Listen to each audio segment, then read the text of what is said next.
δημόσιο. Ήρθαν από τον τωρινό και ελλαδικό χώρο, περάσαν απέναντι 3 αναπικίες στα παράλια της Μικράς Ασίας και από εκεί και πέρα σε όλη τη Μικρά Ασία υπήρχε ελληνισμός. Από το 22 και μετά αλλάξαν τα πράγματα. Λοιπόν, και οι Ρωμένους που είχαν προνόμια, ειδικά αυτοί που ήταν της περιοχής της Χαλδίας. Και εδώ έχουμε έναν στοιχεία για το πώς γινόταν η αλληλογραφία και τι είδους έγγραφα χρησιμοποιούσαν.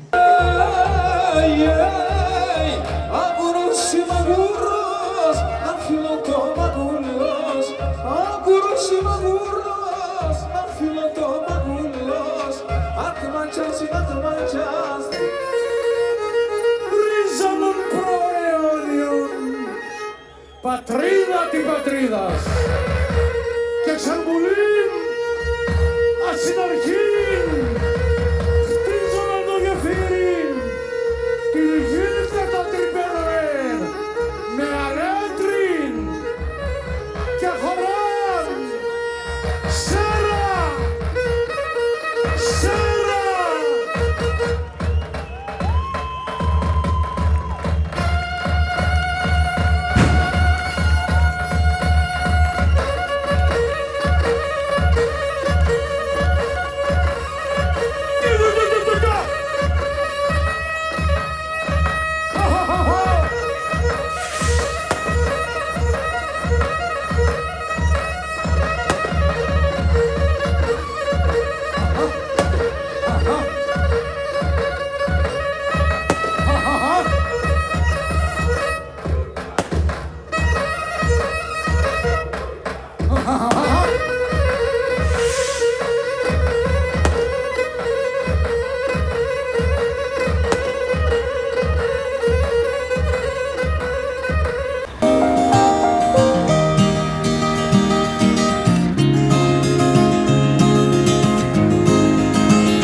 Κατά βάση αυτή τη στολή φοράμε, ωραία. Κάθε Κυριακή, κάθε Κυριακή φοράμε αυτή τη στολή. Αριστερά και δεξιά είναι οι στολές που φοράμε πιο συχνά από όλες. Γιατί αριστερά είναι η στολή των Βαλκανικών πολέμων, είναι ο θερινός ντουλαμάς, η στολή που φοράμε την καλοκαιρινή περίοδο, από αρχές Μαΐου μέχρι τέλη Οκτωβρίου, τη φοράνε κάθε μέρα οι εύσονες για να πάνε στη σκοπιά τους. Εδώ αυτή τη στολή. Και αριστερά εδώ, δεξιά ίσως πως κοιτάτε, ναι, κουμπικά. Μπήκαμε μες στο πλάνο. Δεξιά εδώ είναι ο μακεδονικός ντουλαμάς. Είναι η στολή των μακεδονικών αγώνων, ο χειμερινός ντουλαμάς. Τη φοράνε τη χειμερινή περίοδο, δηλαδή από τέλη Οκτωβρίου μέχρι αρχές Μαΐου. Τη φοράνε οι εύσονες για να πάνε κάθε μέρα στη σκοπιά τη χειμερινή περίοδο. Και αυτές τις μέρες δηλαδή φοράνε ακόμα αυτή τη στολή, μέχρι αρχές Μαΐου. Είναι μάλιστα, είναι πιο ζεστή και αυτό βάζουμε αυτή. Και 40 βαθμούς να πιάσει Απρίλιο, αυτή τη στολή θα φοράμε. Με 2 κάλτσες, έτσι. Εννοείται. Λοιπόν, η στολή της Κρήτης συμμετέχει αρκετά σε πολλές δραστηριότητες και σε έπαρση και υποστολή της σημαίας και σε παρελάσεις. Υπάρχουν πάντα 2 βρακοφόροι, βρακοφόρους τους αποκαλούμε, είναι τα βρακοφορικά, έτσι. Η στολή της Κρήτης, έτσι τη λέμε γιατί είναι βράκα. Η στρατιώτικη, η ποντιακή και η αιγιοπελαγητική. Δεν τις φοράμε συχνά τις άλλες στολές.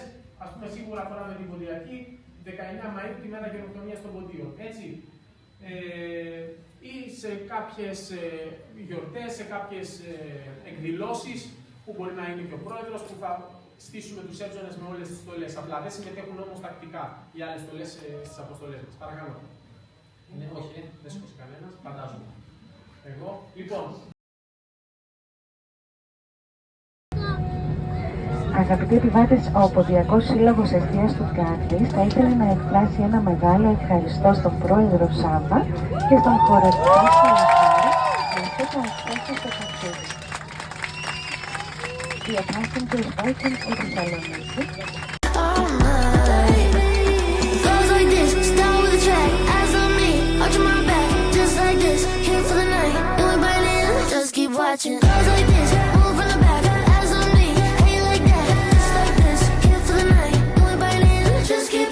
Thank